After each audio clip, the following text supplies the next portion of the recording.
Virtue is the only true good. Based on Massimo Pigliucci's How to Be a Stoic, what if everything you've been taught to pursue, success, wealth, even health, does not actually make your life good?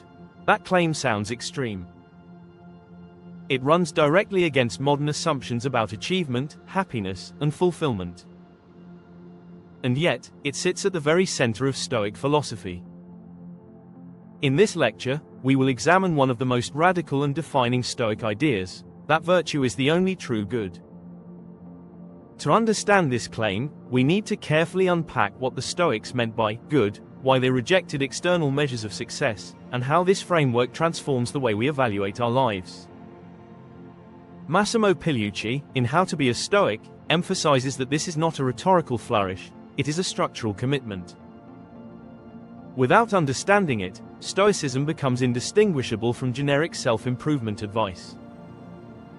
By the end of this lecture, you should be able to answer a deceptively simple question: what actually makes a life good? Redefining the good, in most contemporary contexts, the good life is defined in terms of outcomes, happiness, success, wealth, recognition, stability. The Stoics reject this framework entirely. They argue that external conditions cannot be the basis of a good life because they are fundamentally unstable and outside our full control. Wealth can be lost. Health can deteriorate. Reputation can shift unpredictably. If your sense of a good life depends on these variables, then your well-being becomes structurally fragile. Instead, the Stoics relocate the good into something far more stable: your character, specifically, your capacity to reason well and act ethically. Pigliucci frames this as a move from external valuation to internal excellence. A life is good, not because it feels good or looks successful, but because it is lived well, in accordance with reason. This shift is subtle, but it has profound implications for how we interpret success and failure. Four cardinal virtues to make this framework concrete. The Stoics identify four interdependent virtues. Wisdom. Wisdom is the ability to make sound judgments, to distinguish what truly matters from what merely appears important. It governs perception.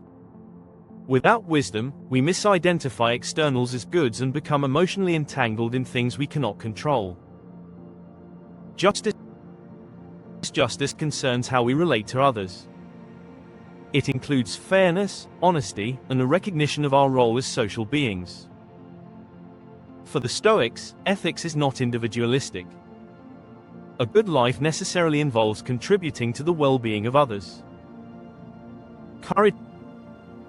Courage is not simply bravery in extreme situations. It's the consistent willingness to act rightly despite fear, discomfort, or uncertainty. It ensures that wisdom is not merely theoretical, it is enacted. Temperance is self-regulation. It moderates desire, prevents excess, and maintains balance. Without temperance, even good intentions can become distorted by impulse. These virtues are not independent traits, they function as a unified system. To lack one is, in a meaningful sense, to compromise the others. Pigliucci emphasizes that virtue is not about perfection. It is about ongoing alignment, the continuous effort to bring one's judgments and actions into coherence with reason. Now, if virtue is the only true good, what do we make of everything else? Preferred indifference. Here we arrive at one of the most counterintuitive Stoic concepts, preferred indifference. The Stoics do not deny that things like health, wealth, and relationships have value. They call them preferred because, all else being equal, we would rationally choose them. But they are also called indifferents because they do not determine whether a life is good in the moral sense.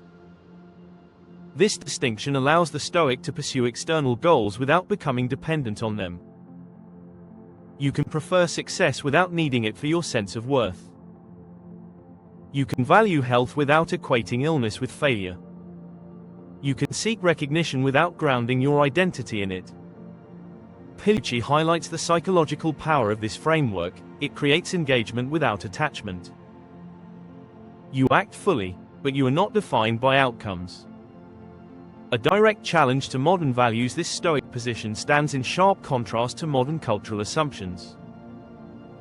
Today, success is often treated as a proxy for worth.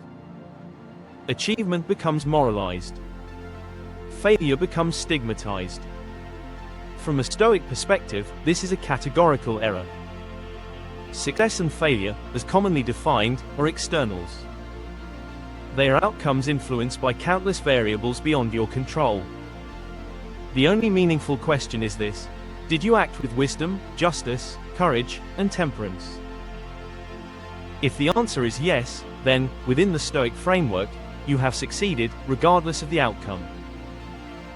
This does not diminish ambition. It refines it.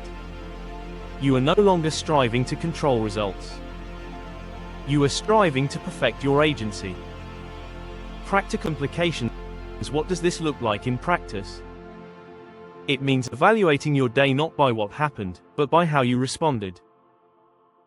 It means preparing carefully, acting deliberately, and then releasing attachment to results. It means shifting from performance-based self-worth to character-based self-assessment. Pigliucci suggests that this shift is not easy, but it is stabilizing. It replaces volatility with consistency. If Stoicism is correct, then the most important project in your life is not accumulating achievements, but cultivating character. That is a demanding standard, but also a liberating one. In the next lecture, we will examine how Stoics approach emotions, not by suppressing them, but by transforming the judgments that produce them. If you are interested in philosophy as a disciplined way of living, one that challenges rather than reassures, consider subscribing. This series is designed to explore Stoicism with clarity, rigor, and practical depth.